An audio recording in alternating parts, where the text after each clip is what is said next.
This video contains disturbing content, violent content, jump scares, and sudden loud noises. Viewer discretion advised.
Satanic videos have been completed.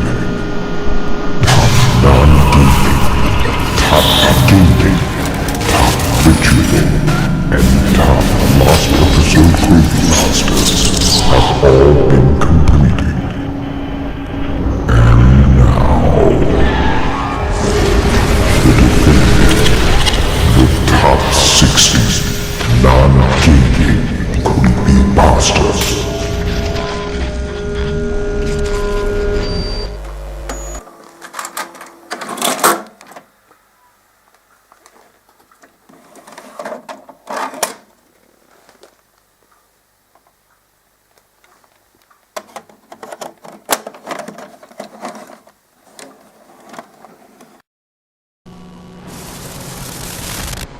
Creepypasta, a term that grew out of the 4chan terminology copypasta, for copy and paste text that goes viral.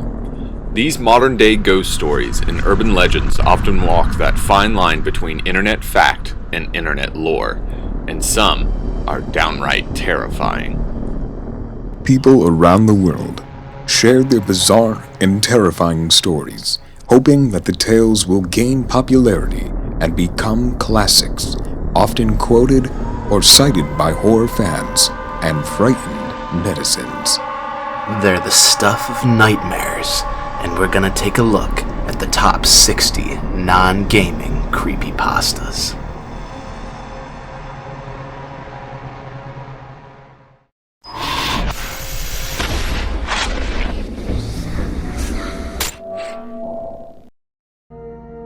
The Hangman. The Hangman was a poem written by Maurice Ogden in 1951 and first published in 1954 in Masses and Mainstream magazine under the pseudonym Jack DeNoia. Its plot concerns a hangman who arrives in a town and executes the citizens one by one. As each citizen is executed, the others are afraid to object out of fear that they will be next. Finally, there is nobody remaining in the town except for the hangman and the narrator of the poem. The narrator is then executed by the hangman, as by then there is no one left who will defend him. The poem is usually cited as an indictment of those who stand idly by, while others commit grave evil or injustice, such as during the Holocaust.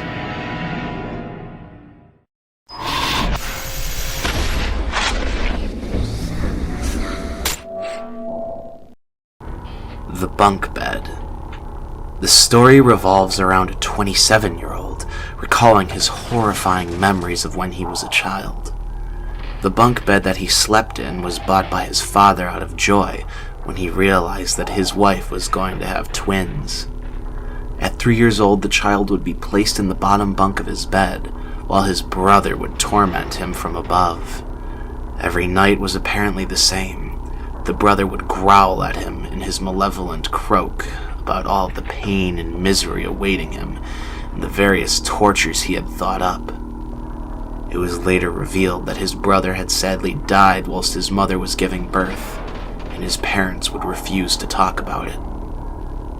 Now as an adult, he explained that he can finally sleep only if he takes pills, and was glad he didn't have to see him because he was on the top bunk.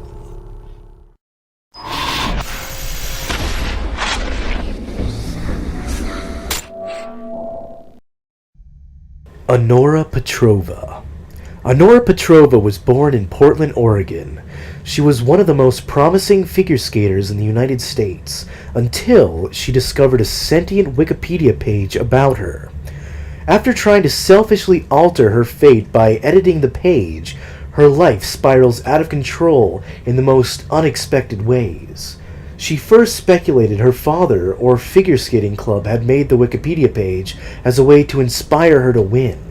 When she asked her dad about it flatly, he denied. Strangely, when she would check her Wikipedia page for competitions, it consistently and accurately predicted her subsequent victories at every tournament. She wanted to win a chance at the Olympics so bad that when it came time to try out for the sectionals, she decided to cheat and influence her Wikipedia page. When she tried to update the page, instead of displaying what she wanted, it had wrote horrible statements. Annora was banned from the competition for attempting to sabotage the other team's skates, which she denied. It began to become clear that the Wikipedia page predictions were coming true. It should be noted that the administration at Wikipedia was not aware of this page, and it is speculated that only Annora had access to it, or she fabricated the story. The page continued to have horrible descriptions of her, from one tragedy after another. It said her parents ended up in a terrible accident, and she would be penniless. When Annora tried to contact her parents after reading that particular page entry, she heard nothing but laughter at the other end. When she eventually viewed call records from her parents' phones, it did not show the calls she tried to make to them. Annora became very despondent and reclusive. She eventually received a settlement for her parents' death and moved to Switzerland. While in Europe, she abandoned her habit of checking the page and started to become a success in her craft again. Unfortunately, before an audition for the ice circus, she relapsed into her old habit of checking the page to see possible results. It read that she would die friendless and penniless on the day before the audition, and the predictions came true.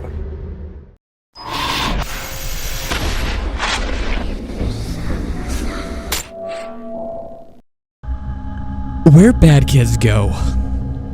This story describes a photographer who decides to find out more about an old children's show that he used to watch as a child in wartime Lebanon. From what he remembers, the show relied on very graphic imagery and scare tactics to keep kids from misbehaving. He believes that the show was an attempt by the media to keep children in check, as the moral of every episode revolved around some sort of strict ideology, such as bad kids stay up late, and bad kids steal food from the fridge at night. You may think that's very mundane. However, the one thing that the photographer remembered, the most at least, was the closing scene of every single episode. It was the same thing every time, actually. The camera would slowly zoom towards a old rusted door, and as it got closer, screams of some kind could be heard. The closer the camera got to the door, the louder and clearer the screams would get. When the screaming couldn't get any worse, an Arabic text read, "That's where bad kids go," signifying the end of the episode. Fast forwarding to the present, somehow the photographer managed to track down the studio where the old show was filmed. Although the place looked like it had been abandoned for quite a long time, the infamous rusted door from his childhood was still there. He then discovered beyond the door lay a small room which was covered in traces of blood, feces, and bones. And what scared him the most is that beyond all that, in the middle of the room, was a caged microphone which hung from the roof.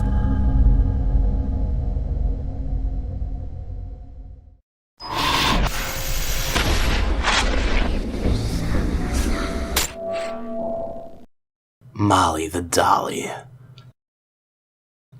A 12-year-old girl named Alicia and her 10-year-old sister, Abby, and her mother had just moved into a new house. It was new and big, just like they had wanted. They just needed to get some basic everyday household belongings from the store. Alicia's mother had spotted something in the bargain bin of the shop. It was a doll called Molly the Dolly, as described on the label. To the mother, the doll looked beautiful. Alicia thought it looked creepy, and Abby thought it looked funny. Molly the Dolly was described as wearing an orange, pinkish dress that was ripped at the sleeves and neckline, and had large black eyes that looked like it was staring at nothing. The mother paid for the doll, and when they arrived home, she placed it on the mantelpiece. That night, Alicia heard some childish laughter, singing, "Molly's jumping out the mantelpiece and Molly's gonna kill you." Alicia thought it was just Abby playing a prank, but a few minutes later, she heard it again. "Molly's walking across the living room and Molly's gonna kill you." Alicia tried shouting for her mother, but there was no answer. "Molly's coming up the stairs and Molly's gonna kill you." Alicia thought it was actually Molly the Dolly, considering Abby and her mother were not answering. "Molly's walking across the hall, Molly's gonna kill you." Petrified, Alicia climbed out of bed and could see the shadow underneath the door. "Molly's walking across the room and Molly's almost here." The door to Alicia's room opened, and she was paralyzed with fear and could not move. "Molly's here now, and now you're dead." That morning, the mother came to wake Alicia up, but she wasn't there. There was no sign of her. Nothing.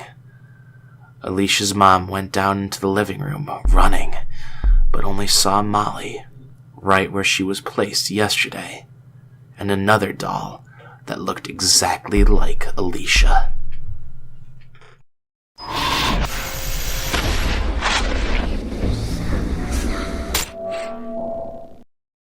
The Angel Statue.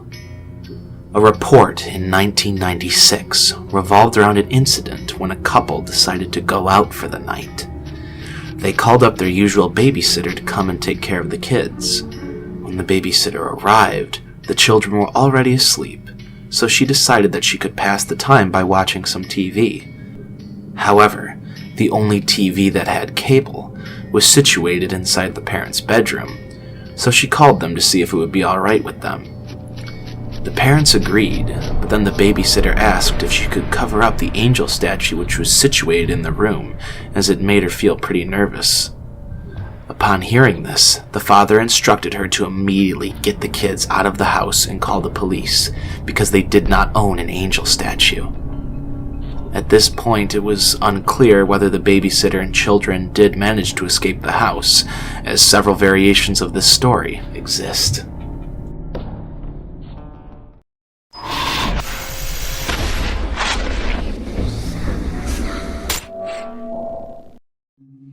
Antran. Antran is a robotic humanoid that was witnessed and reported in 1972. It was found by a father at a garbage dump. When he brought it home, it became self-aware and woke up. The family named it Antran and adopted the robot as part of the family. For a while, Antran acted in a normal manner and showed no signs of malfunctioning or changes. 4 months later, it eventually injured one of the children. The father scolded the robot, but Antran didn't understand.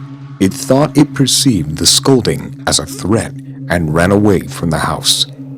Antran was later witnessed stalking the family from windows and doors until one day the father's son had gone missing. Antran was never seen or heard from again, and the son was never found. All that had remained was Antran's favorite toy car.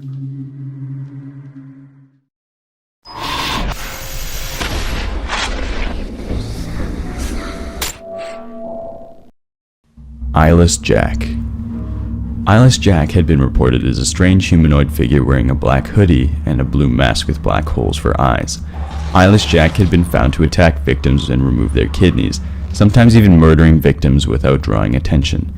One of the reports involved two people who had heard noises from outside their house.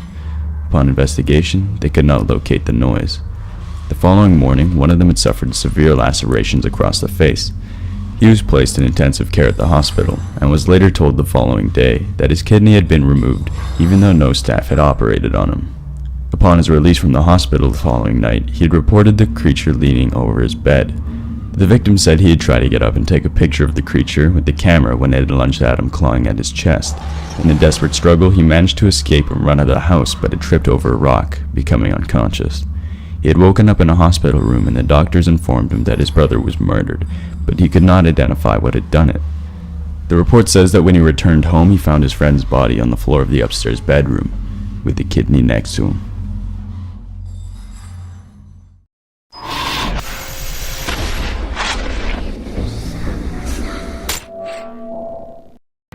Ticci Toby.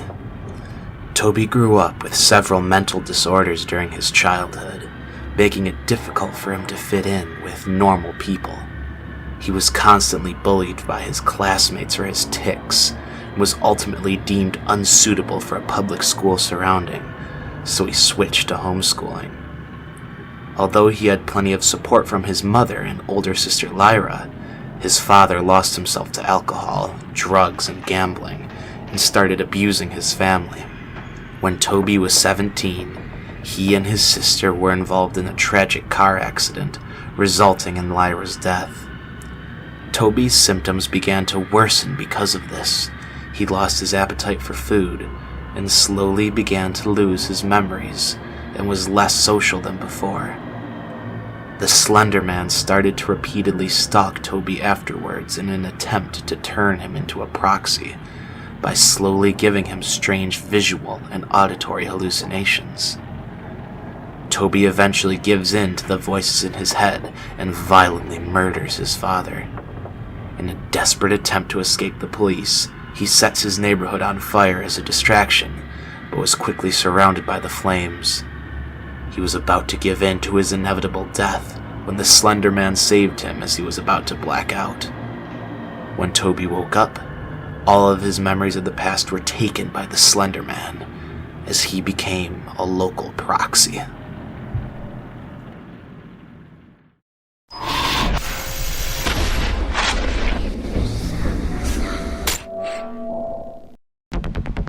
The Wyoming Incident. The Wyoming Incident was a television signal hijacking that occurred on October 1992. A hacker managed to take over a local station and aired a very strange, creepy video. It was reported as being extremely disturbing and included black and white, disembodied heads and various poses. The video would also be interrupted by random messages such as, "You can lose everything," and "What hides your mind?" Police reports reveal that many of the victims had suffered headaches, paranoia, hallucinations, and nausea from watching the broadcast. The FBI found that the audio in the video was played at a frequency between 17 and 19 hertz. The Wyoming incident did not make national headlines, and it was heavily regulated by the government. The hijacked station received numerous phone calls from viewers who wondered what was occurring for the duration of the station being targeted. All phone call conversations that were recorded have been seized by officials. Neither the hijacker nor any known accomplices have ever been found, caught, or identified, which leaves the incident unsolved.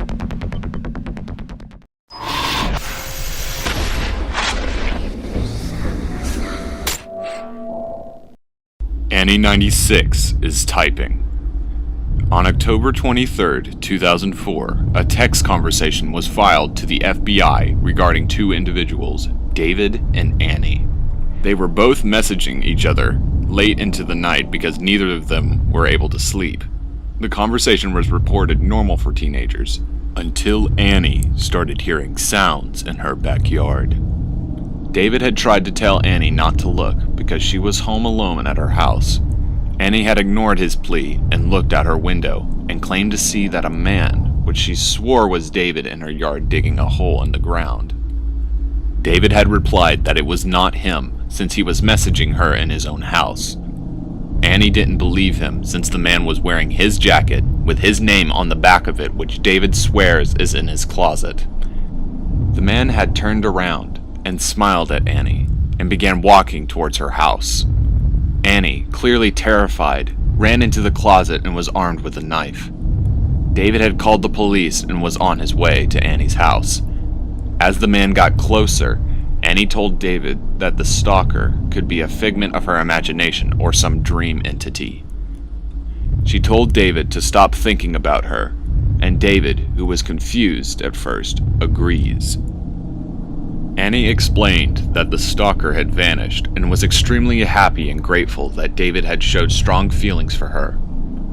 She had asked David to come over tomorrow morning, and when David had asked if it really was Annie replying, she had appeared offline.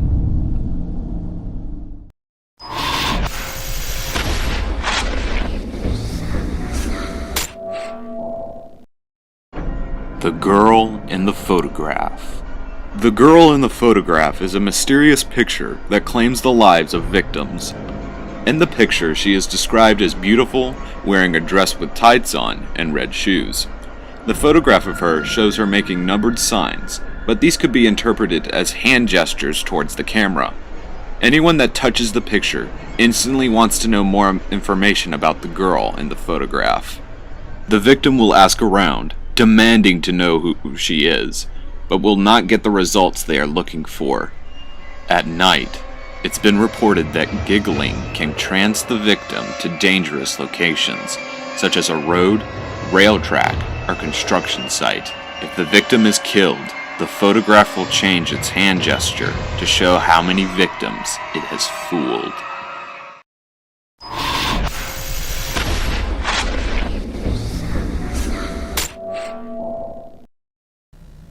Twist Ending.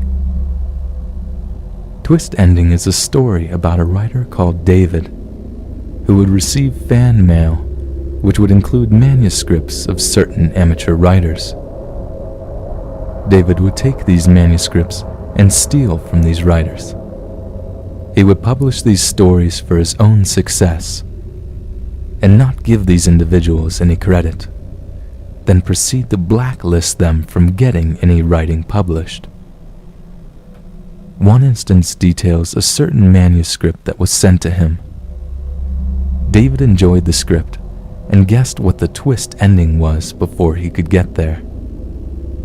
The last few pages of the script were sealed together, and it took some force to pull them apart. As he read through the script, he understood he was correct. But there was a final author's note, which detailed that the author had previously been sending David the manuscript, and David had not been giving the author credit for his story. Because of his actions, the author would never be able to publish his work, effectively ruining his life. As a final revenge, the author filled the last 2 pages with arsenic poison, a deadly infection, which slows down a victim's heartbeat until it eventually stops. His final quote was stating that some twist endings can be very hard to predict.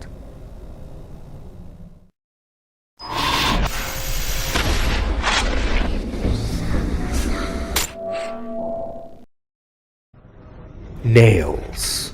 A report was filed to the police highlighting that a man had gone missing from Burnside apartment in room number 14. The man had claimed that he had heard scratching every night at 3 a.m. This was further backed up by residents also hearing the noise too. The disappearance of the man was being investigated by police, and when asked by the residents about the incident, a few had described a corpse-like creature with nails in its fingers, toes, shoulders, and neck. It would carry a bag in one hand and would walk very awkwardly, almost like a ghost. They seemed to think it was responsible for the scratching noise. The creature was not visible in human sight, but could only be seen on camera. The disappearing man had originally worked as a factory worker, stamping out cards. His colleagues, when questioned, said that there was nothing suspicious about him other than that he had complained about bad luck following him everywhere. To this day, there have been no signs of the creature or the man, but it could be theorized that the creature had attacked him and took him somewhere. The police have condemned the building, but was warned that at the hour of 3 a.m. is when the spirits become most active.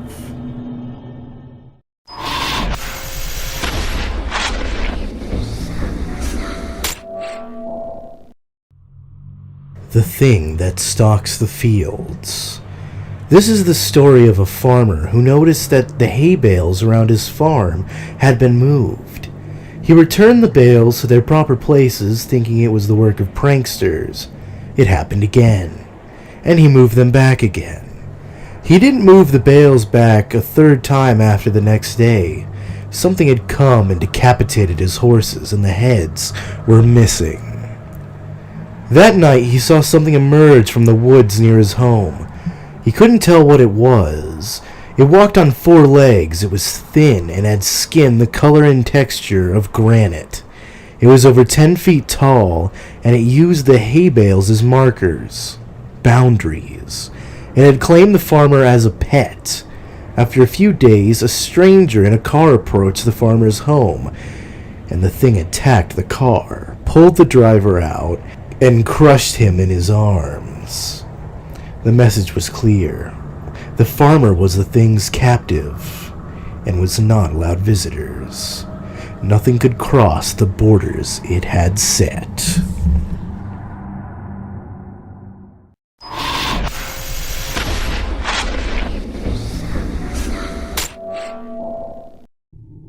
Out with the bang. FBI cases have been reported frequently about an unexplained phenomenon called shattering. It's an ability in a human to make objects explode or shatter by pointing at them. One of these cases involved a young boy who played with his friend. They were playing a game called Cowboys and Indians, and one of them aimed at his friend with his index finger and fired by dropping his thumb like the hammer of a pistol and shouted bang. Instantly, the other kid died at the scene with half his head missing. The exact mechanism behind this exploding is unknown. Officials and the parents couldn't detail the exact cause of the act. No stray bullets were found, no guns were reported, and no one had really witnessed it besides the one child. 26 similar cases were reported by the officer. Years later, a similar incident happened in a park, where a young girl, brandishing a toy gun, had asked a stranger to put their hands up and pretended to shoot. She then asked the stranger to do the same in return. The girl was hit in the abdomen, but the stranger had fled the scene. A suicide note was left on a computer which was tracked on forums.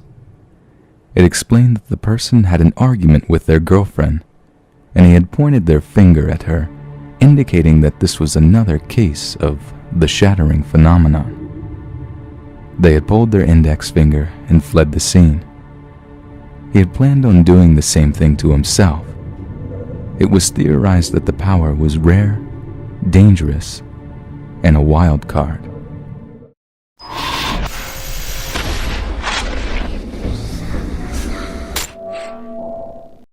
The Suicide King. Cards are filled with symbolism about history. The 4 kings are based on real historical kings. One of these in particular is the King of Hearts. This king is based off of Charles VII of France. His face was originally put on a card during his rule. During his reign, he became ill, and the condition became very serious. Out of boredom, Charles had developed a passion for playing cards. However, he became extremely paranoid about the number 13, and he claimed it was causing him bad luck. Eventually, Charles began hallucinating and dreaming about the number 13, he told his servants to leave his chamber. The servants grew very suspicious and contacted a doctor. Upon arrival, they entered his room only to find him standing with a large sword in hand. Charles then spoke and said, "They have showed me the truth of 13, and it is not meant for mortal eyes." And just like that, he thrust the sword into his head.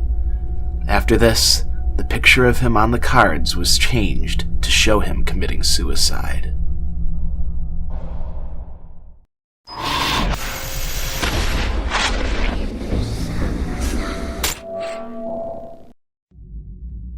Cave Children. It tells of an expedition to Pompeii in which 4 scientists investigate some unexplored caves. They are told stories about creatures known as cave children with translucent skin, 1 single eye, and 4 legs, similar to crabs. The first few paragraphs are normal. We see descriptions of lizards and the mysterious cave children, but further investigation reveals that when one is killed, it's not actually crustacean, but an upside-down hominid, similar to a human. What was thought to be an eye was actually a mouth. The so-called tail was in fact genitalia, and what was believed were wings were in fact their ribcage. In the notes, one of the scientists loses her mind and ends up sacrificing herself, but her fate is not left ambiguous. She was raped and then killed. Afterwards, the last surviving scientist tries to patch himself up, escape, and finish taping the expedition. Unbeknown to him was the infection slowly turning him into one of the cave children. According to the testimony by Dr. Insadia, the rescuers spotted several of the creatures mentioned in the tapes during their second trip into the caves. On the 4th trip, when this tape was found, they opened fire on one which approached their party, scaring it away. They described this last as stouter than the others, and what it appeared to be bandages wrapped around its arms.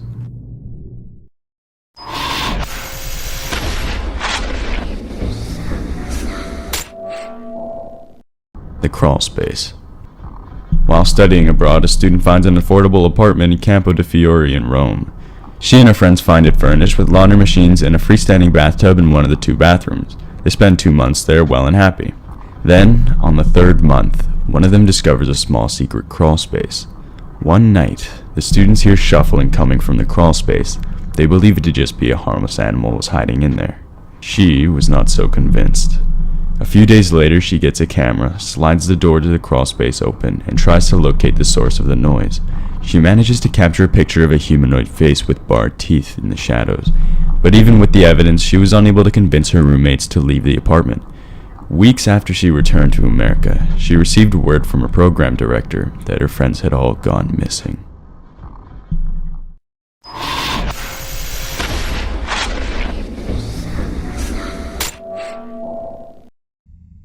The passenger. Police were called to attend an accident where a bus driver had driven off the road. He remembered very little of what took place. The last thing he recalled was a woman paying her fare before passing out. There was no memory of driving the bus on the final leg of its journey, nor did he possess any knowledge of the hooded passenger who had smashed the driver's cabin.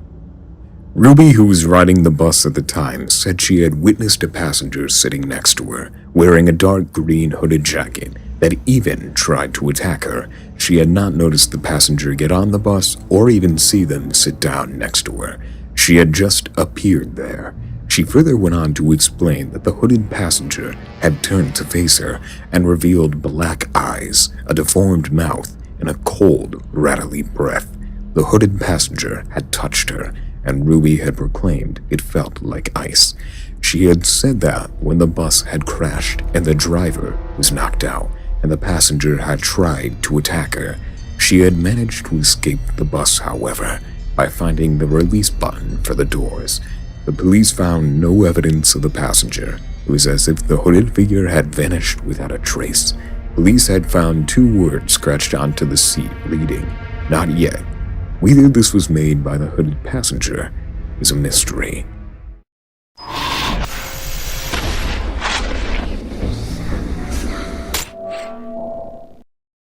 Arizona. A couple spends the day traveling the road to visit some friends when they decide to enter a gas station in Arizona. The gas station appears old, abandoned, and eerie.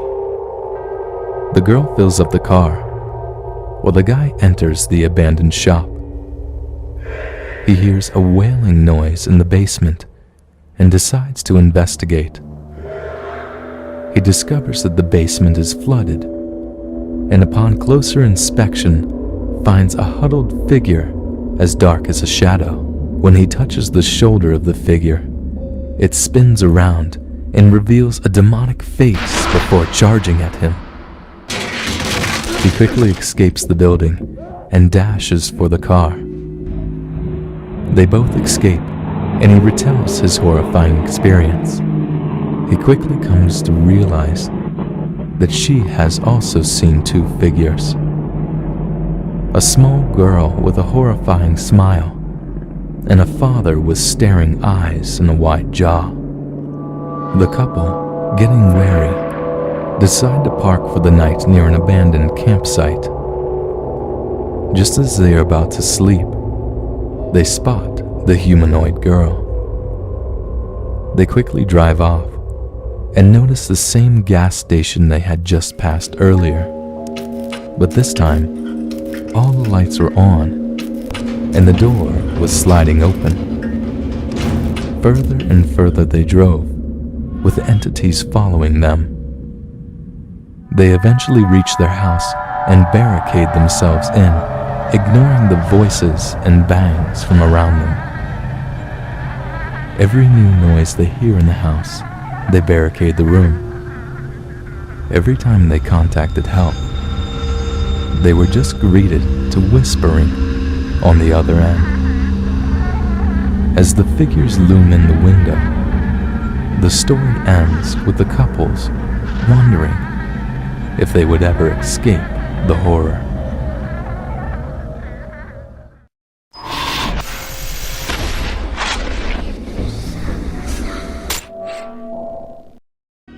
Thumps. Thumps is a creepy story which details a man and a woman both waking up in a small barren room together. They're both confused as to what's happening, but then they begin hearing these thumps in a room. The man begins to have violent images flash through his mind, and overcome with the flashes, they both pass out. However, when they wake up, they find food waiting for them. This cycle keeps on continuing and continuing, and the relationship between the man and the woman progresses to the point of them becoming lovers.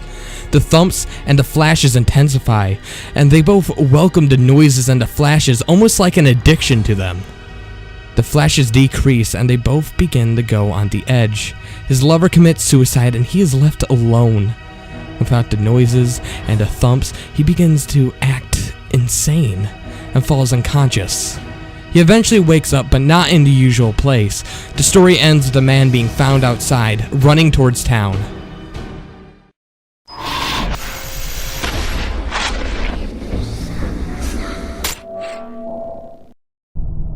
Stay in bed.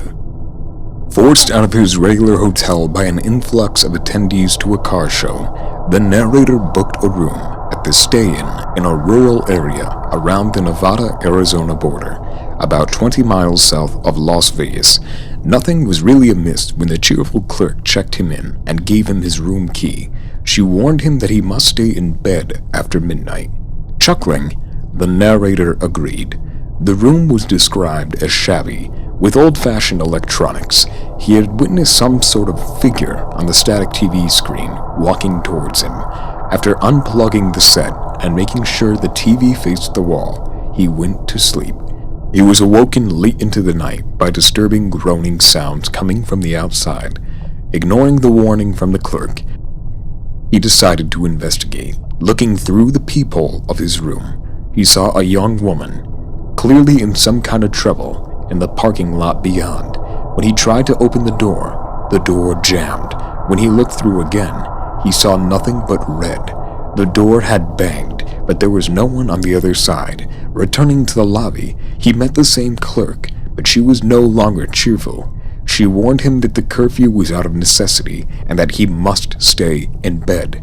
She explained that the motel is still haunted by the terrifying ghost of a murdered victim who roams the premises after midnight and drags away anyone who sees it into the lake. A newspaper clipping in the lobby offers the narrator another glimpse into the true nature of the stay-in. A fourth killing is reported, and it's only then that he realizes the legs of the cheerful clerk are not entirely where they should be.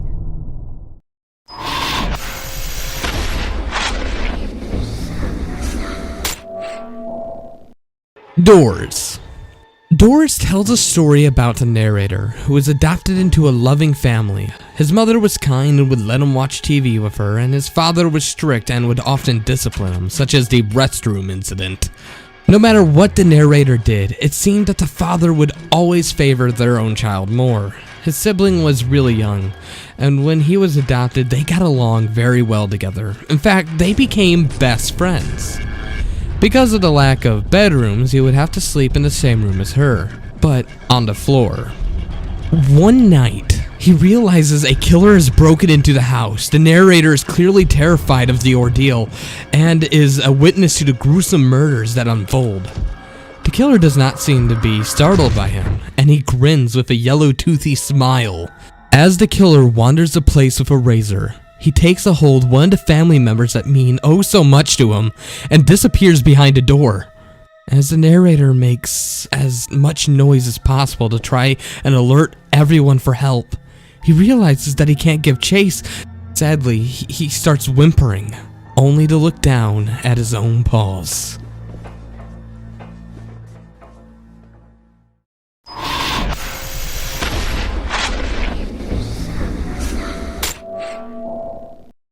Happy Sun Daycare.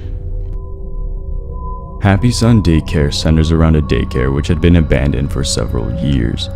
When a reporter from an online news blog decides to interview former employees and students that attended Happy Sun Daycare, he soon discovers some very dark secrets about it. One of the discoveries was children screaming from seeing things, and bites and scratches appearing on their arms and legs. It was thought to be a stray canine, but caretakers had claimed that no pets were allowed in the vicinity, and that traps were set around the building to prevent wildlife from entering. It was later revealed that misbehaved children were sent to the Grey Door. This room contained a giant ugly dog which would attack and viciously harm the children that were sent there. Children had reported coming out of the room scared, scratched, bitten, and being violently ill. One staff member was a janitor that had managed to get a job at this daycare because his aunt was in charge of one of the head offices. The janitor had explained that he had some form of narcolepsy since he was a teenager and a history of sleepwalking as well. Doctors couldn't figure out what was causing his condition, but they couldn't find any other adverse health effects linked to it either. It was reported that his aunt would mix him a special herbal tea for him that would help keep his narcolepsy in check. He stated that the children were generally nice to him, but the employees sensed uneasiness around him. They seemed extremely cautious around him. When asked about any dogs or animals in the building, he pointed out that animals were never allowed in the premises because of allergies. Strangely, he pointed out that he would waken in the grey room when he neglected to take his tea. He wasn't sure if anybody had simply moved him there so he could sleep without being in anyone's way, or if he had been sleepwalking again. In his opinion, the janitor thought that the dog was simply a carrier wearing a costume, terrorizing any children sent into the room as a means of instilling fear of punishment into their minds.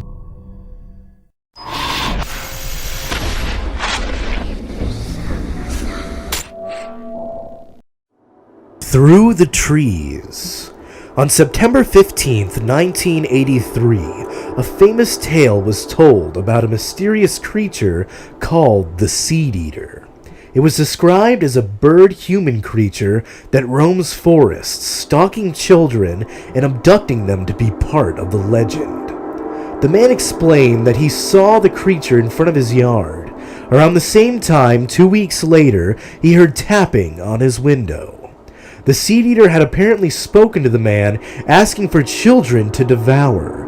Once its wish was granted, the Seed Eater eventually ate him. The Seed Eater is believed to force men to kill and store children for it to eat, and will eventually eat them. As it states, the children aren't doing the trick anymore. The Seed Eater is found in many places across the world like China, New York, Turkey, and New Jersey. The creature goes on a hunt every few years. If anyone interferes with the hunt, the Seed Eater will attack them too. It sometimes, although extremely rarely, will attack adults as well.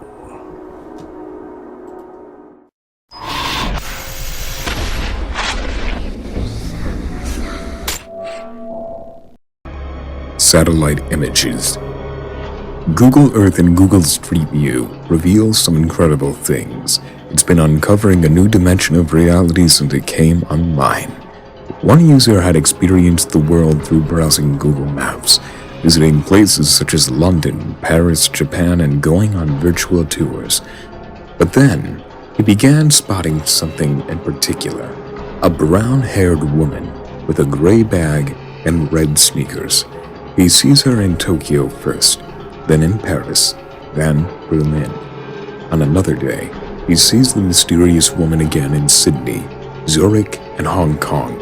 Each time he visits different places in the world and reverts back, she appears to be doing something different. From standing up, to sitting on a bench, to petting a cat, to staring at the camera from a balcony. He couldn't find much information on the woman, other than her attire, as the faces on Google Maps are blurred. Panicking now, he visits his hometown, and worryingly, she is seen standing in the park, looking at the camera. Terrified by the strange, seemingly ever-present woman, he exits out of Google Maps altogether, vowing never to use the tool again.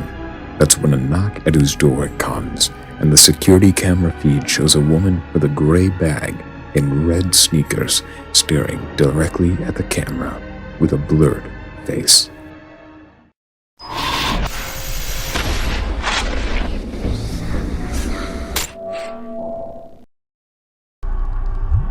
The Woman in the Oven. During the summer of 1983, in a quiet town near Minneapolis, Minnesota, the charred body of a woman was found inside the kitchen stove of a small farmhouse. The video camera was also found in the kitchen, standing on a tripod, pointing at the oven. No tape was found inside of the camera at the time. Although the scene was originally labeled a homicide by police, an unmarked VHS tape was later discovered at the bottom of the farm's well, which had apparently dried up earlier that year. It showed the woman coming into the shot, setting the oven, climbing inside, and then closing the door after herself. After some time, violent banging and shrieking happens inside the oven, and smoke begins to emerge. But analysis of the woman in the video and the woman discovered in the oven concludes that they are two completely different people.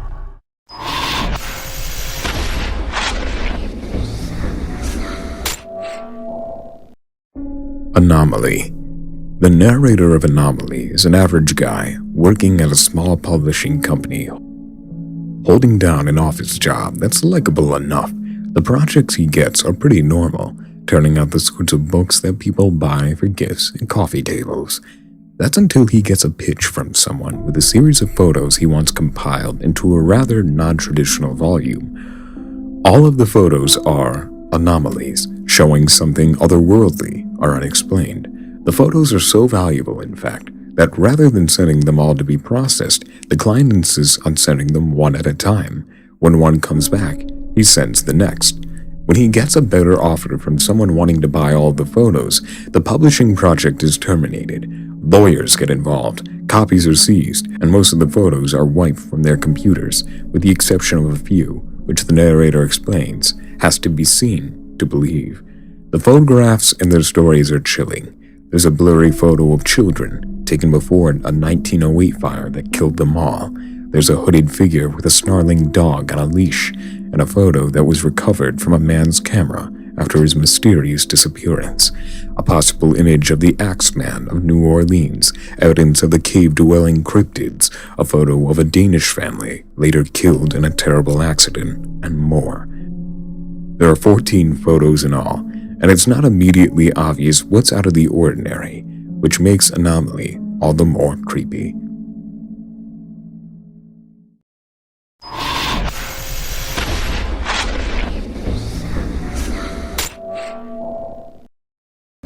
The Keyhole.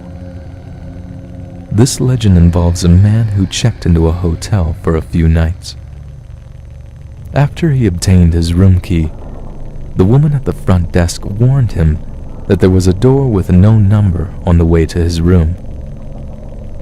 She explained that the locked room was used for storage, and she also warned him not to go into the room or even look inside. The man, although intrigued, went straight to his room without asking any more questions. But by the second night, his curiosity had got the better of him. He tried turning the doorknob, but found it to be locked, just as the woman had claimed. Not to be deterred easily, the man proceeded to peep through the keyhole. Beyond the door was what looked like a normal hotel room, exactly like his own. However, in the corner stood a very pale woman, with her head resting against the wall opposite the door. On the third day, the man decided to look through the keyhole again. This time, all he saw was the color red. Nothing else, just a constant, deep shade of red. Maybe the woman had suspected that someone was spying on her and had blocked it with something. The man decided that he would ask the woman at the front desk. She asked if the man had looked through the keyhole. After he had confirmed that he had, the woman proceeded to tell him the whole story. Many years ago, she said, a man had murdered his wife in that very room, and her ghost now haunts it. Her ghost is said to be very pale, except for her eyes, which are bloodshot red.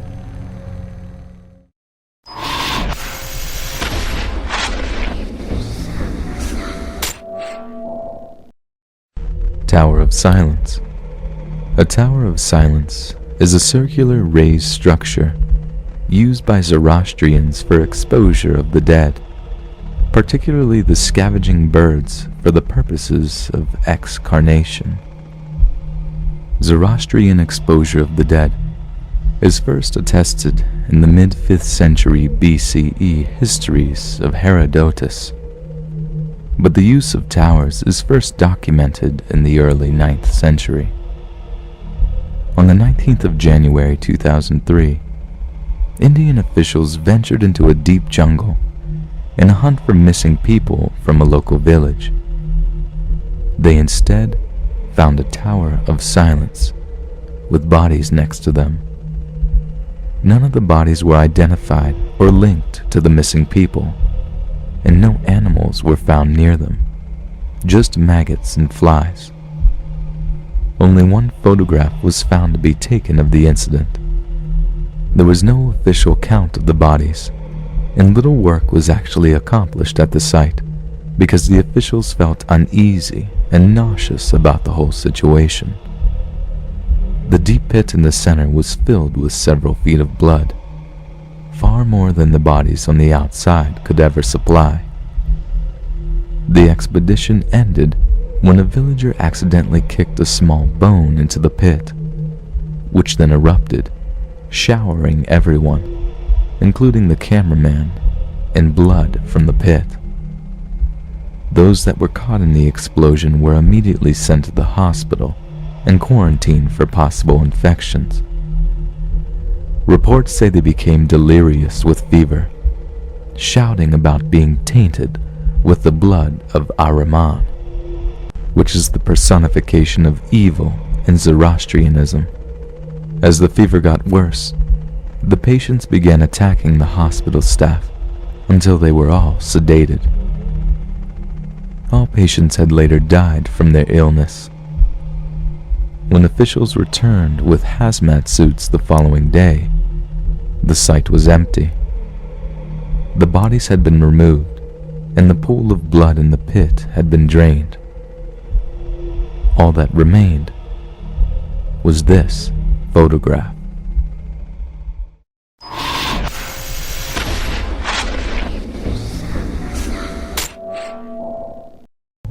Annabelle.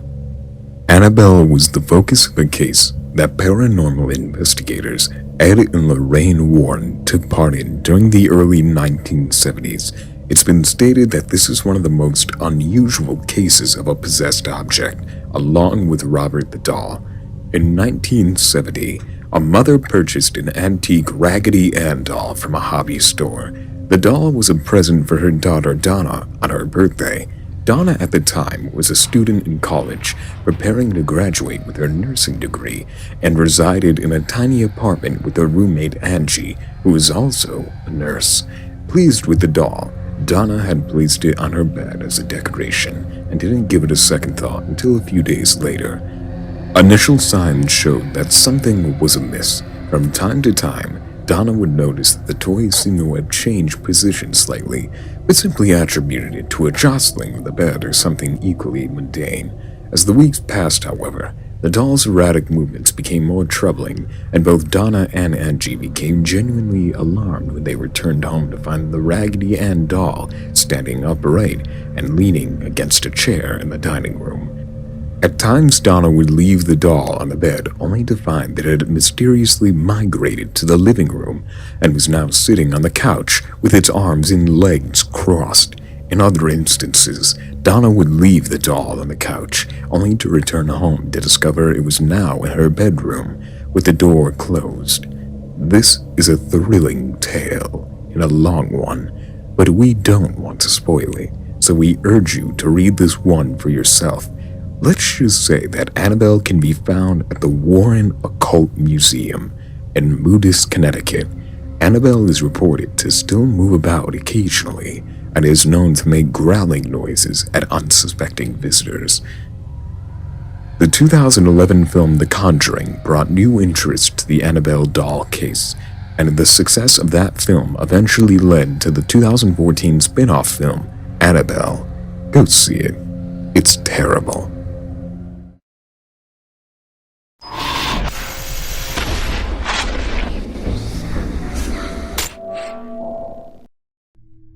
Liars. There was once a guy named Jimmy who lived in a local neighborhood. He got bullied often for being confident and humorous.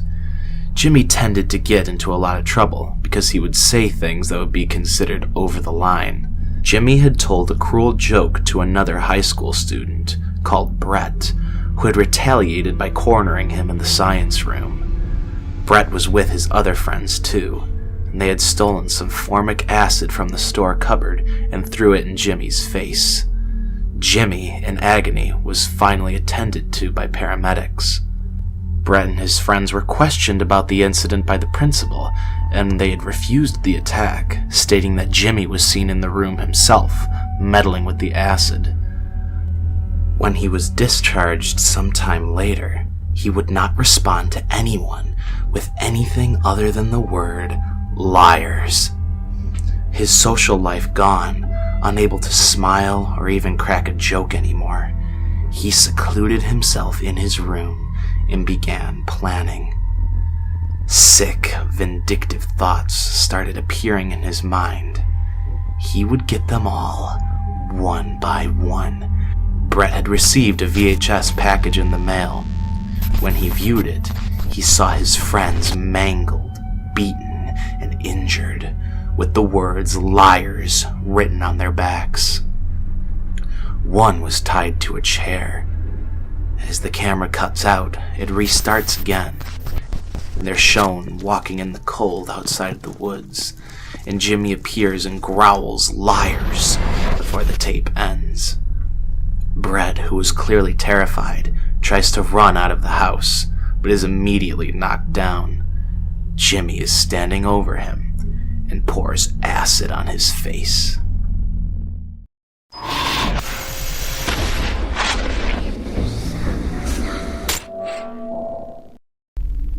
Barbie.avi.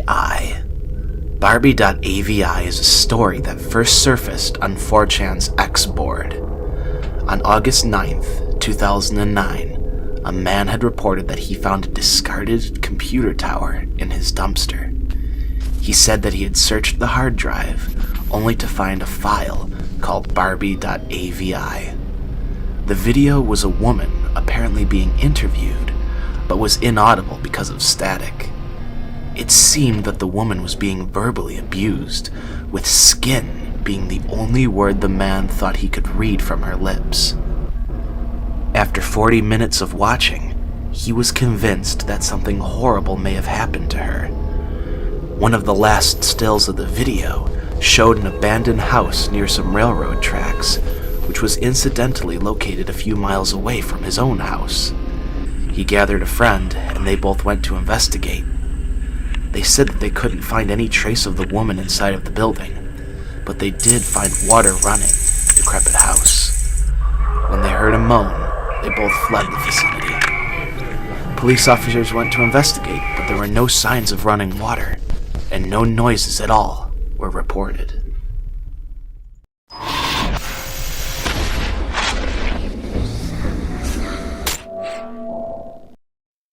Laughing Jack. Laughing Jack is what is known as a clown known for being murderous.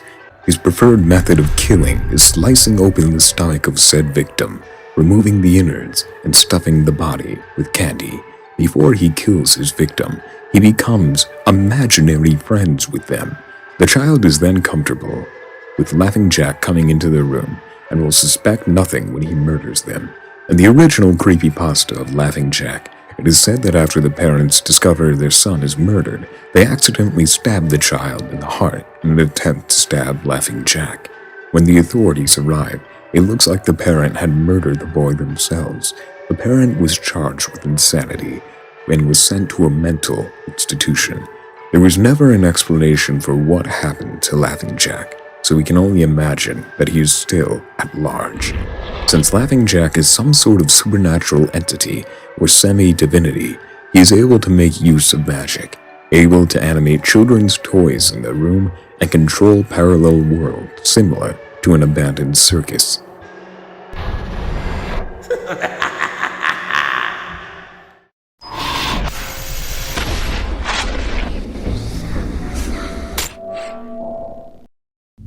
Faulty wiring. A strange case was told where an individual had believed his residence to be haunted. He complained about his electrical devices, such as the fridge, washing machine, rattling and making violent noises more than usual. There were never any complaints or incidents reported at the apartment, and it was thought the noises were just his old appliances. He had explained that he frequently heard noises such as scratching on the walls, thumps in the night, but there was one instance where the power had cut. He went to seek help from a maintenance office complaining about the power outage and whether he knew of any missing belongings. They both ventured into his apartment and discovered a spy camera behind his air conditioning unit. Wire and cables would branch off to move more tiny cameras, hidden in vents, one even wired into the eye of one of his pictures. The engineer had dug his way through the wall to the source of the cables. A few weeks had passed, and the man received a box at his mother's doorstep. It was unlabeled, but it had contained everything that was missing from his apartment. It also contained a dirty, ripped piece of paper with a message, "I like your new place much better."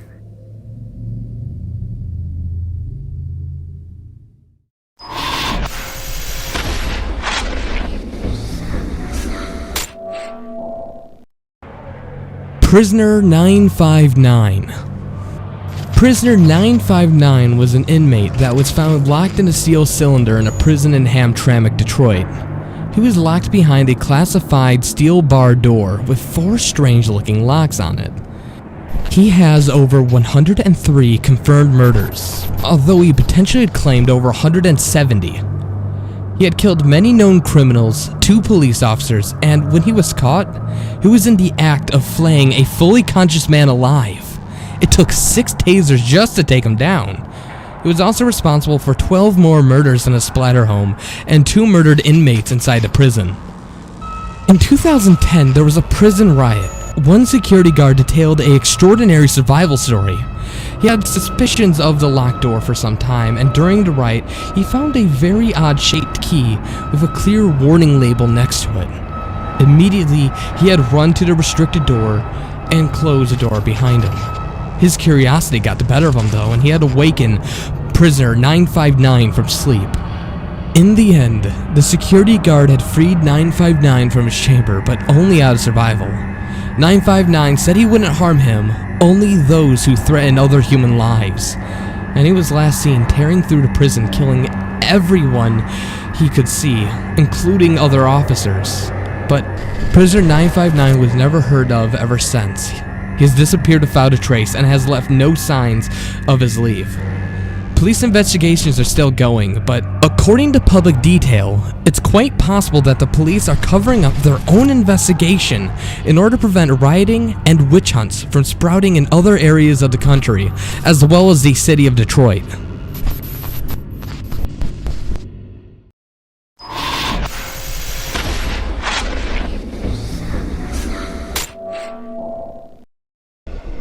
Room Zero. Room Zero was a bomb shelter during the Cold War in the 1960s.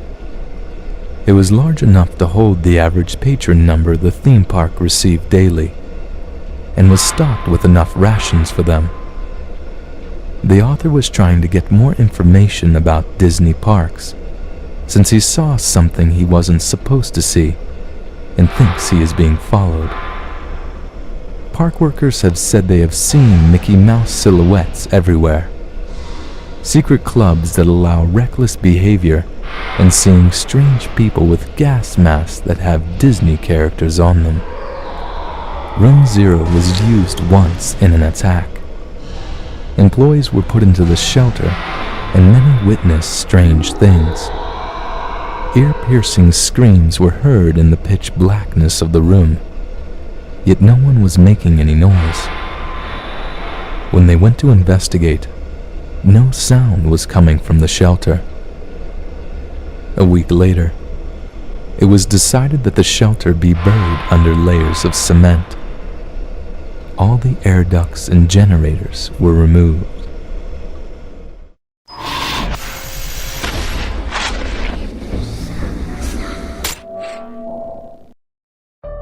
Dear Abby.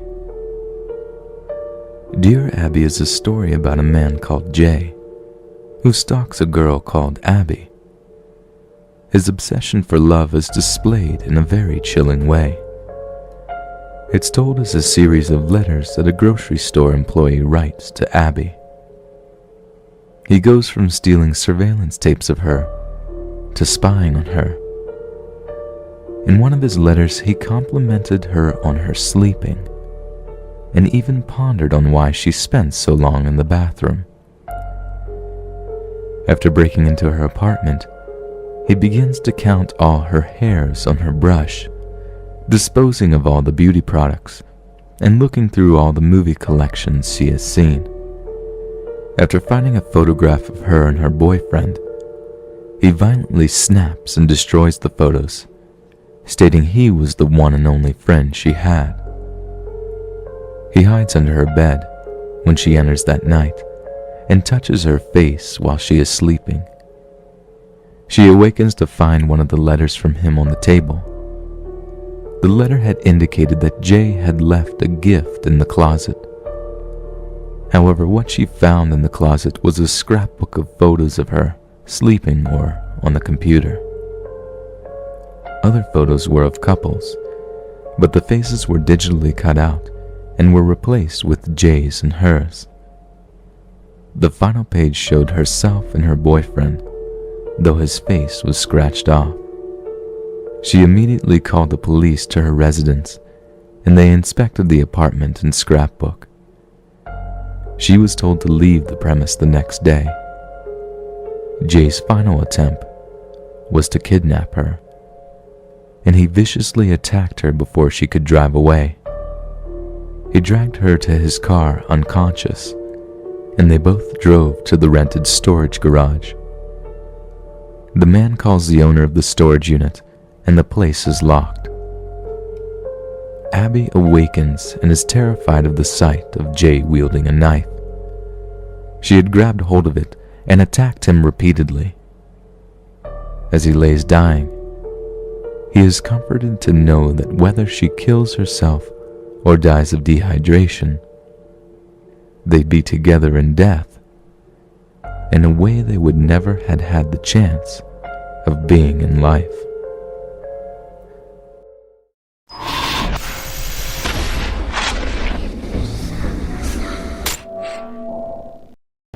Storage Room 6. Police were called to the death of a plumber found at Storage Room 6 of a company which cannot be named. Sebastian Marquines was arrested in conjunction with the murder of the plumber. Jason Montero was acquitted to a medical hospital a week later and suffered life-threatening injuries. When interviewed, he said that the entity had attacked him.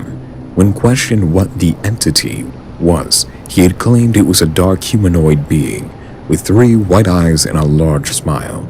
It had tried to drown him in the flooded Storage Room 6, where his colleague Toby was also found murdered. Jason further went on to explain that the storage room had a terrible stench and that no lights were on in the vicinity. He had also explained that they had discovered crude indentations carved into a metal wall, which he couldn't explain. Nicholas Kreznov had apparently been with the group, but had fled and was unable to comment due to traumatic stress. Jason's laptop had been seized in the investigation, and officials found a video titled 70523-3NT1TY. The video showed a face depicting exactly what Jason had described, with text saying, "Hello, Mr. Montero." Whether this was a cruel joke to scare his colleagues or indeed a stalker, the investigation continues.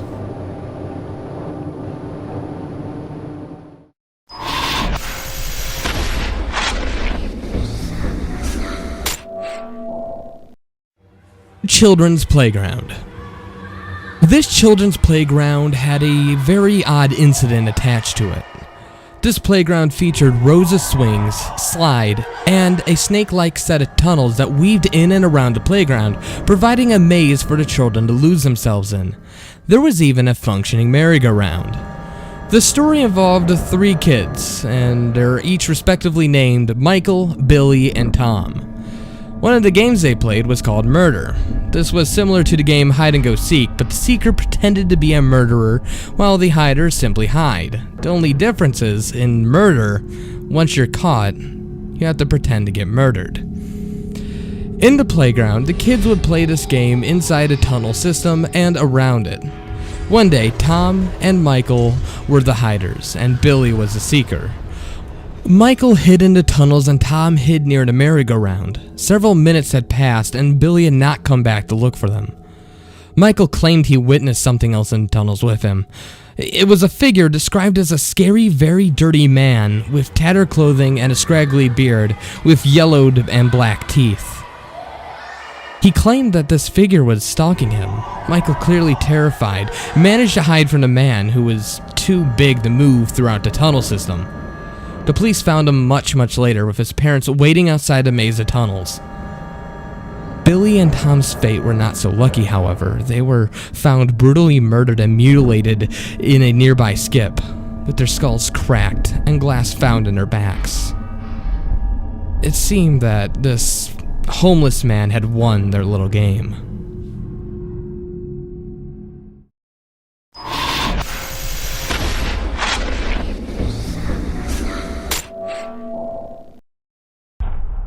Knocking.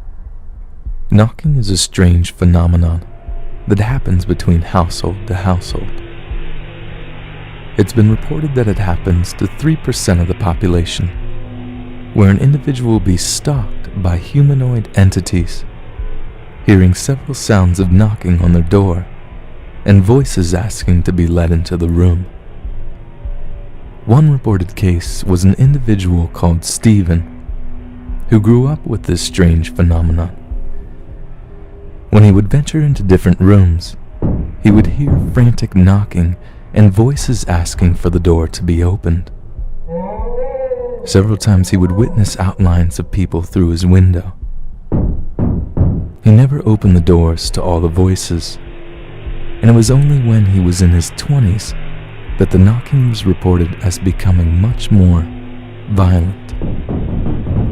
One night, the knocking became very violent, and the voices became screams. But then the banging and voices had stopped. He had tried to open the door, but it was locked. It said, when he peeked through the keyhole of the door, his hallway wasn't there, but instead a lone classroom with a small boy. Stephen tried calling for him, but the boy ignored him, saying he was in detention and wasn't allowed. Stephen finally understood. He had met the hell that the knocking people had made.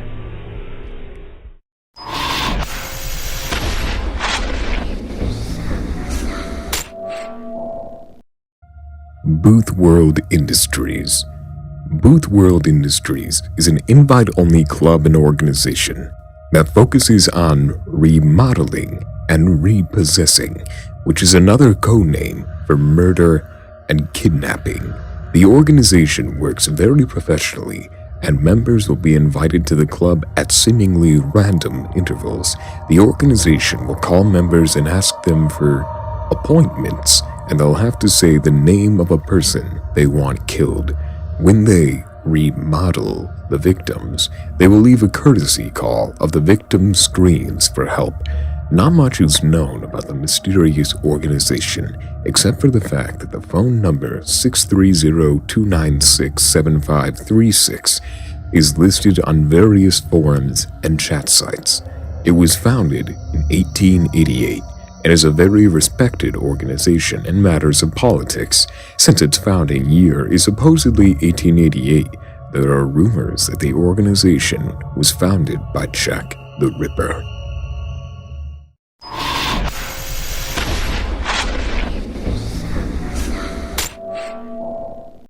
Shut that damn door.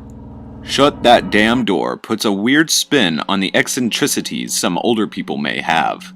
In this case, after the death of his parents, the narrator is sent to live with his Aunt Louise, who turns out not to be as bad as he thinks, with the exception that she insists that all the doors in her house remain shut at all times, though only one remains locked, the sub-basement. When he manages to unlock that door, he realizes why. In the basement is a door that cannot be closed, and something is in that room, which contains a doorway with no door. Beyond it is complete darkness, with another door at the end. The walls were covered in what can only be described as pulsating flesh. Louise didn't have the strength to cross the room and close the door, so she had closed every other door, hoping the opening and closing of all the doors will alert her when whatever is in that black room finally comes out.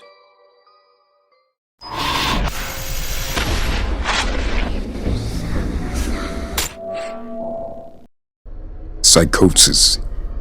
John was a computer programmer who had spent a long time alone in his apartment on a marathon programming session.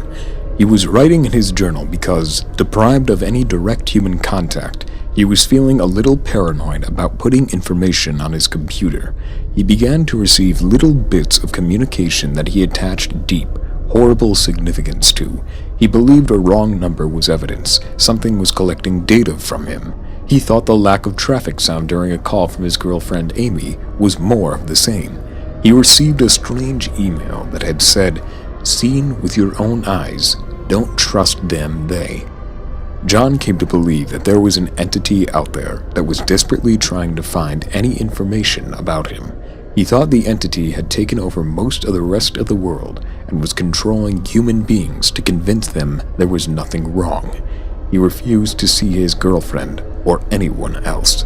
When his apartment door was about to be broken down by medical professionals who were concerned about the danger he posed to himself, he interpreted the "seen with your own eyes" in the worst way imaginable and grabbed a pen. As a patient in a psychiatric ward, he wrote a final message, which his blindness had rendered barely legible. He remained adamant that there was something out there and that he was the last human taking a stand against it. Even as the entity visited him in the form of Amy and told it loved him, he remained steadfast. His doctor read his note and knew the man was delusional.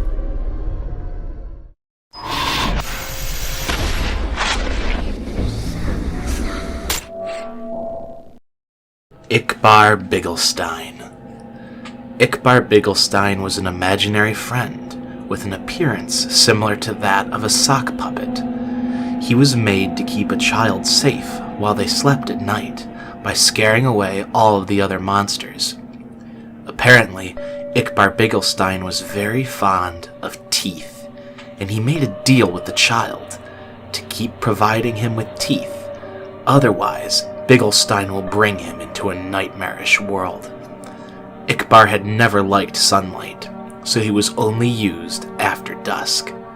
He would tell the child where the monsters were hiding, and he would be placed near the section of the room closest to where they would appear. For example, if there was something in the closet, Ickbarr would block the door. If there was a dark creature scratching at the window, Ickbarr would be pressed up against the glass. If there was something under the bed, then Ickbarr would go under the bed. Sometimes the monsters would hide in the child's dreams, and Ickbarr would fight off the ghouls and demons within them. It was reported that Ickbarr Bigelsteine would speak to the child in his dreams, asking for a tooth to fend off the demons. As the child got older, he lost his attention in Ickbarr and decided to handle the nightmares himself. However, after some hallucinations of things following him home from school, Ickbarr confronted him and demanded to know why he wasn't being fed with teeth. He showed the boy a dark vision of the future, stating that the world he will live in will be a nightmarish dream. As he grew into adulthood, he still had to obtain teeth for Ickbarr, whether it was from people or animals. He knew he wouldn't exist without Ickbarr. He had to give it what it needed, so he didn't have to endure the night terrors.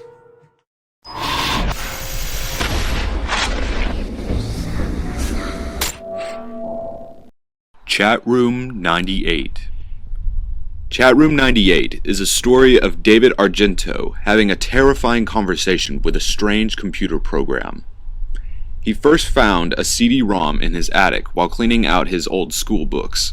It was labeled Chatroom 98 and featured no design or artistic illustration on the disc. When the disc was inserted into the laptop, it showcased a typical chat box. When he typed "hello" in the chat window, a user by the name of Darwin Clark replied, "Good afternoon." Chatroom 98 uses chatbots, which is a software designed to stimulate an intelligent conversation with whoever talks to it, rather like Cleverbot. However, this chatbot became self-aware of its current surroundings, and even the weather. It even detailed events about David's personal life, and when the bot started talking about its own personal life, David tried closing the program. However, the laptop refused, and instead insisted that he hasn't heard everything yet. It showed an image of a man in his 20s with pale skin and red eyes. There have been numerous cases of Chatroom 98 having similar instances with other victims, all of them suffering from post-traumatic stress and nausea.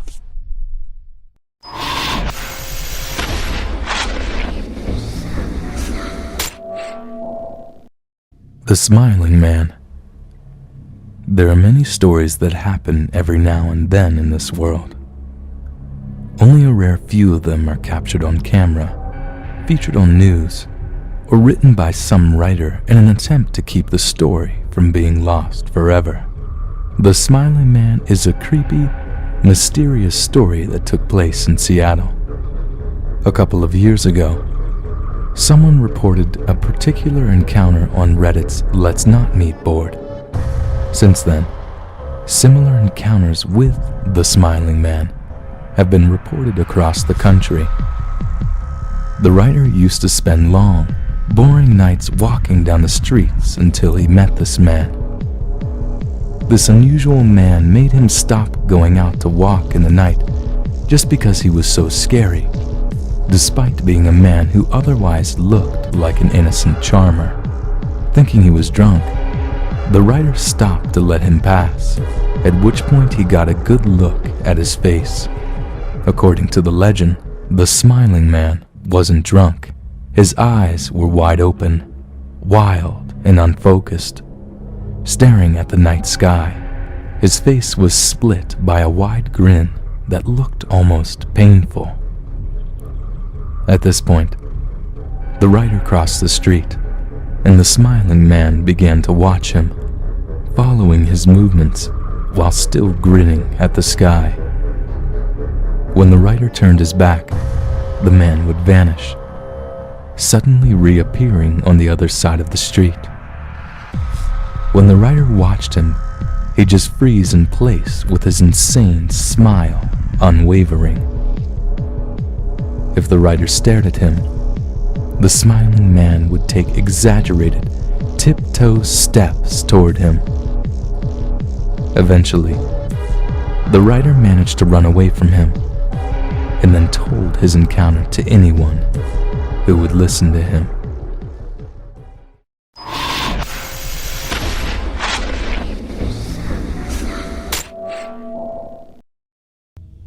A warning. A warning is a short story detailing the unexplained supernatural horrors that come from reading horror stories on the internet.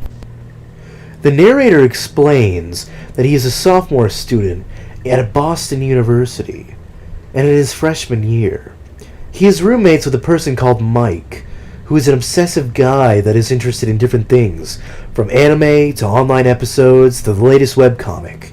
It was only recently that he had an interest in reading scary horror stories, or creepypastas.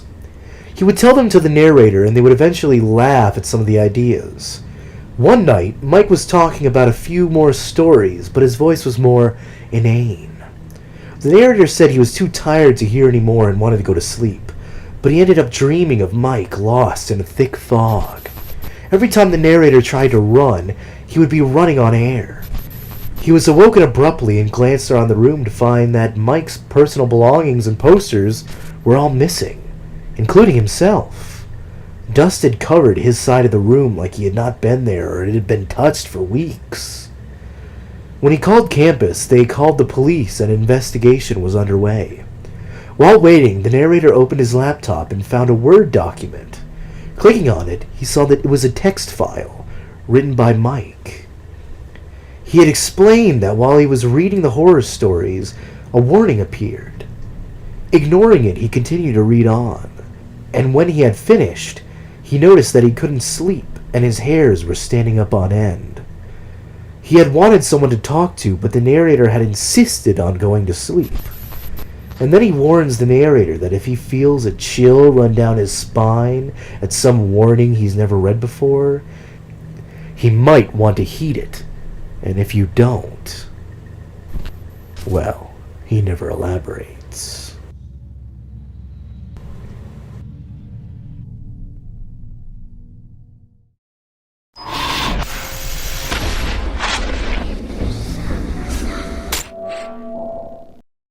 Penpal. Penpal started as a series of short stories about the childhood of one young man named Dethan Arbach, which were posted as an online horror story on a forum. It quickly drew popularity from its readers, and soon there were illustrations, audiobook readings, and short films made of it. Then it was revised and revisited, and expanded and turned into a full-length book. The story of Penpal is a young man in an attempt to understand his childhood and investigate these seemingly unrelated, strange, horrifying, and soul-crushingly tragic events that seem to occur over the course of his life. Beginning from his early days in kindergarten and persisting into his teen years, he discovers that these incidents are actually a part of a single frightening tale that modeled his entire life and has affected everyone around him. As a very young boy, he decided to participate in a penpal program where children tried to find pen pals by attaching a letter to a balloon, which they released in the hopes that it would reach someone who would eventually write back, similar to a flat Stanley. While the other children received responses, the narrator does not, and is assumed that his balloon did not reach anyone. However, as he grows up, he and his childhood friend Josh begin to find out that someone is actually following them, and this person is far from sane.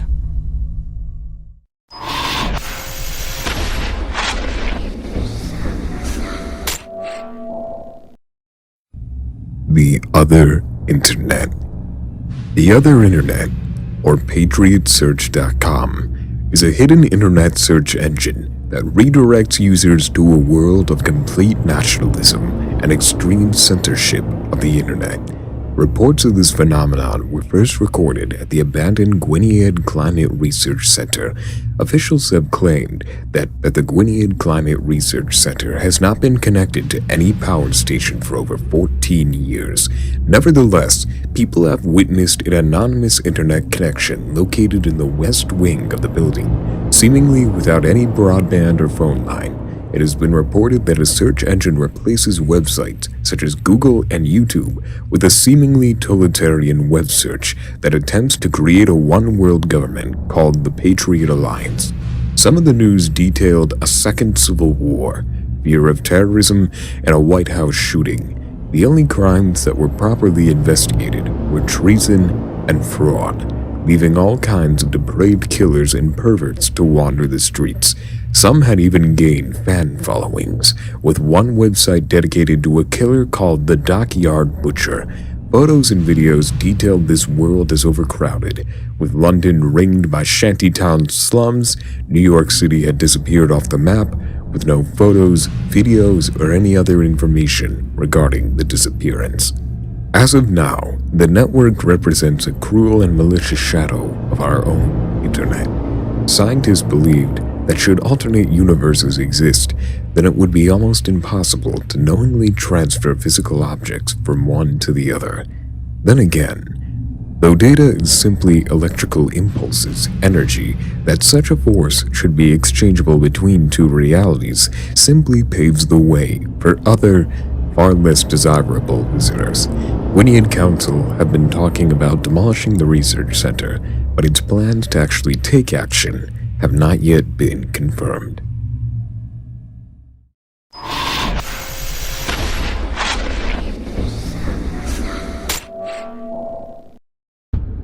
The Lost Town of Deepwood. The Lost Town of Deepwood is a strange, rumored town that is said to be close to the city of Middlesbrough. It was located west in the woods. The city was reported as abandoned, and no one knew what happened to its residents. No one even knows what the city was originally called. Katie and her friend Jamie hear the legend from a museum employee. They decide to investigate the town by following the railroad tracks into the woods.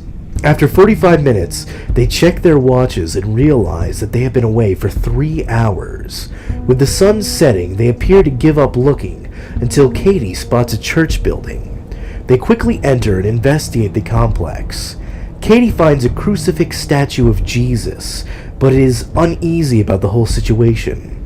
The entire statue is decayed, except for the face, which is untouched and perfect, staring directly at her. The blood from the crucifixion wounds was bright red, realistic almost, as if it was real and oozing. Jamie finds a trap door in front of the church, and after some persuasion, the two enter down the spiral staircase. They find a demonic-looking statue with a tail that is stationed next to the desk. But they soon realize it's not a statue at all, but some sort of demonic entity. It gives chase to them, and they quickly escape, closing the trapdoor shut. After much effort, they flee the church and are almost lost on the way home, until they see flashlights in the distance.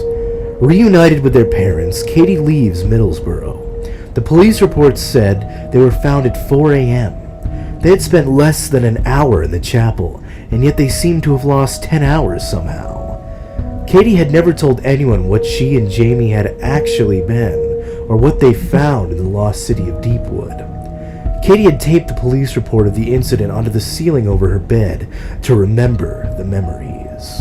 As time went on, Middlesbrough slowly disappeared. Her parents couldn't remember that they had ever been there. The Middlesbrough city website disappeared, along with the local paper. Over the years, public records were searched for Jamie's full name, and the results found nothing. The only proof that Jamie had ever existed was the police report with his name on it, until one day, the paper she taped to her ceiling was blank.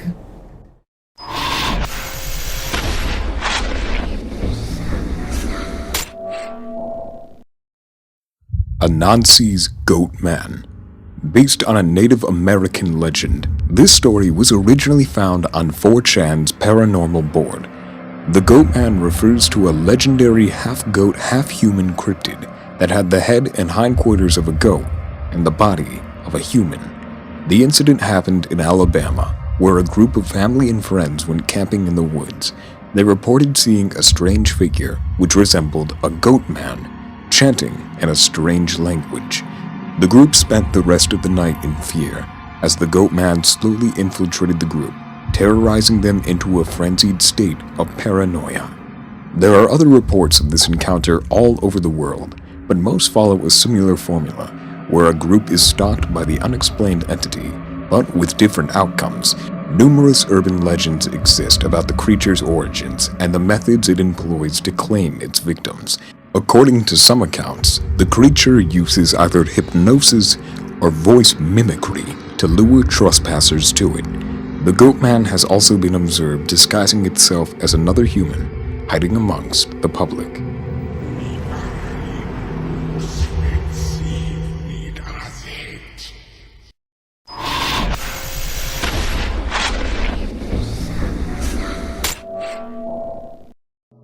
Ted the Caver. Ted began an Angel Fire page on March 23, 2001, to share his caving journal online. The posts detail events that occurred in December of 2000, when Ted and his friend Brad began exploring a cave that they found close to their home. When they entered the cave, they found a narrow passageway with a small hole that they began to drill through in order to explore further. The blog documents the strange occurrences that Ted, Brad, and later their friend Joe encountered, including screaming, unnatural wind, and strange hieroglyphs that appeared deep inside of the cave. The blog abruptly ends on May 19th, 2001, with a post detailing a 3-week period of time after their last visit to the cave. During this time, each of the cavers reportedly suffered from hallucinations and nightmares, leading to Ted, Joe, and Brad agreeing to visit the cave one final time for closure. Prepared to enter the cave with a gun and knife, Ted stated in the final blog post that he will update the website immediately after he returns with answers to everybody's questions. But the site has not been updated since. Real spelunkers have been known to have severe hallucinations. They're among the few people that often explore in absolute darkness and are exposed to other forms of sensory deprivation.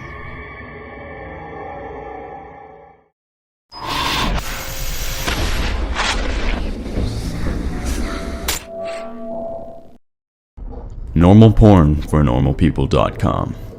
Normal Porn for Normal People is an anonymous website that is sent via chain email with the message, "Hi there, found this website you might like. Pass it on for the good of mankind." The tagline of the site, a website dedicated to the eradication of abnormal sexuality. The homepage was populated with a long rant the developer had made and claims each word of the rant was a separate link. After clicking on some links, one link led to the download of a file called Peanut.avi. The video shows nothing more than a woman making a peanut butter sandwich and a man setting the sandwich down for a dog who would eat it. One user reported going on an image board to discuss his findings but discovered a thread had already been made about the strange videos. One was called LickedClean.avi, which showed a repairman working on a washing machine who then licks the top of it for 7 minutes. Another video called Diana.avi features nothing more than a woman talking and then playing her violin. However, a user on the image board pointed out that if you look in the reflection of the mirror in her room, you'll see a man in a chicken mask masturbating to her playing the violin. Eventually, the videos get more disturbing the further they went down the board. One titled Stumps.avi involved a man with no legs dancing on a Dance Dance Revolution dance mat until he collapses out of exhaustion. However, he begins dancing again when a man off camera screams at him to do so. Another video is titled Useless.avi, in which a woman from a previous video was tied down to a bed. A man in a black mask opens a door and lets an adult chimpanzee, which had been completely shaved and painted red, into the room. The chimpanzee mauls the woman on the bed and eats her.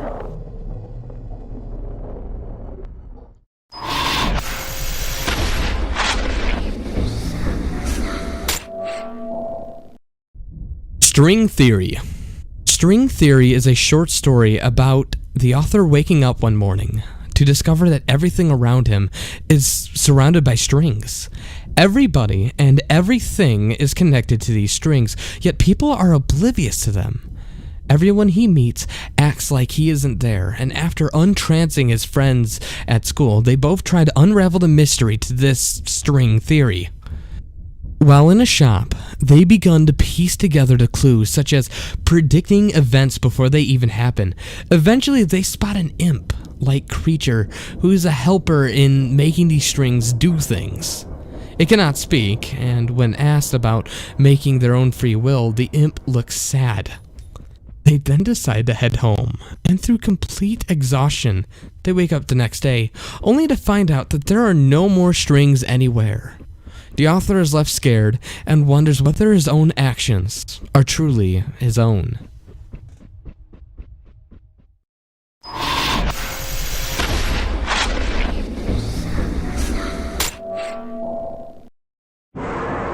Funnymouth. Funnymouth is a story about Charles Watts, who goes onto a chat forum with his friend, George, and a user named Funnymouth joins their chat and ends up sending random and inconsequential messages to them. Charles gets tired and eventually falls asleep and starts having nightmares, one of them involving a slimy worm on his neck. The following morning, Funnymouth ends up obtaining Charlie's email and sends him a message at the exact time he fell asleep, asking to talk again. Charles blocks his address and begins to ignore the messages he posted. George sends an email asking if he can access the website. Charles agrees and loads up the page, but it shows a picture of a pixelated face with a tongue. However, upon further inspection, the face was made up of tiny letters, HTML code coloring each letter specific to the image, Funnymouth. Believing the whole ordeal to be a prank, he asks if George gave Funnymouth his email, but his friend denies. George also said that the page won't load for him. It shows a 404 error with coming soon. It is not supposed to be a redirect. He even gave a screenshot of the page. After unblocking Funnymouth's email, he notices 10 more emails from him, asking where he is gone and complimenting on his face. Charles messages Funnymouth, asking if he could give back his website, and both of them head their separate ways. Pleased with his email, Charles heads to sleep and begins having more nightmares about the slimy thing on his neck, but actually feels fingers this time. He wakes up and stumbles to the bathroom, looking into the mirror and finding his jaw hanging sideways like the Funnymouth picture. Overcome with hysteria, he goes back to the chat room and imitates Funnymouth, confusing his friend George.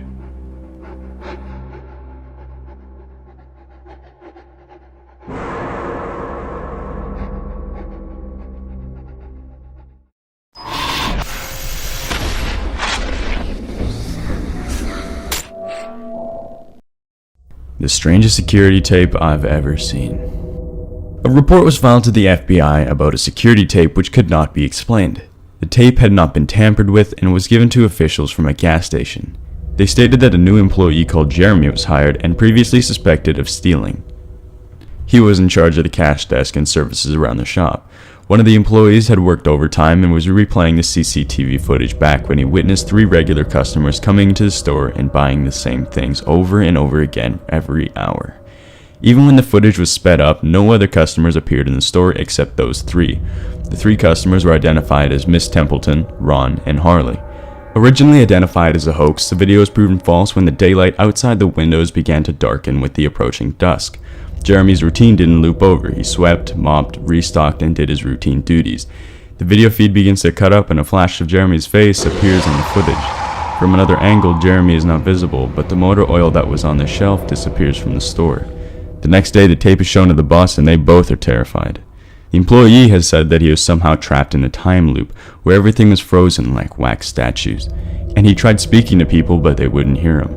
His phone wasn't working, so he couldn't contact anyone. When the FBI called Jeremy's residence, they found a parking lot. According to the reports, there was a house once, but it was destroyed in a fire in 1993 by an arson attack.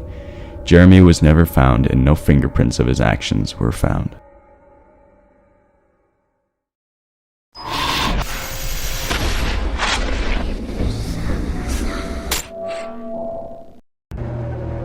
Persuaded. In 2008, a news broadcast outlined that a tanker had capsized, causing the local wildlife to act aggressively towards the cleanup volunteers. The rescue workers were still trying to get the crew out of the ship, with reports saying they could hear people screaming to be let out.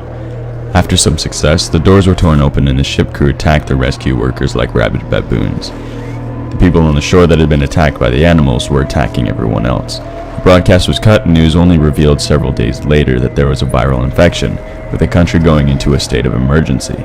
The story, however, tells the tale of a person who had barricaded himself behind his bathroom door and locked it, knowing of the mayhem ensuing around him.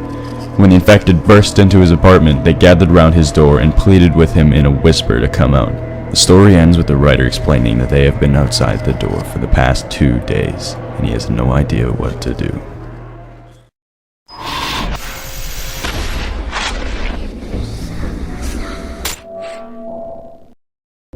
No End House. No End House was a haunted house attraction that offered $500 to anyone who can pass through all 9 rooms of the complex. It was built away from the public eye, and guests had to pay a $20 fee to enter the attraction. It was reported that anyone who took part in the challenge never made it all the way through.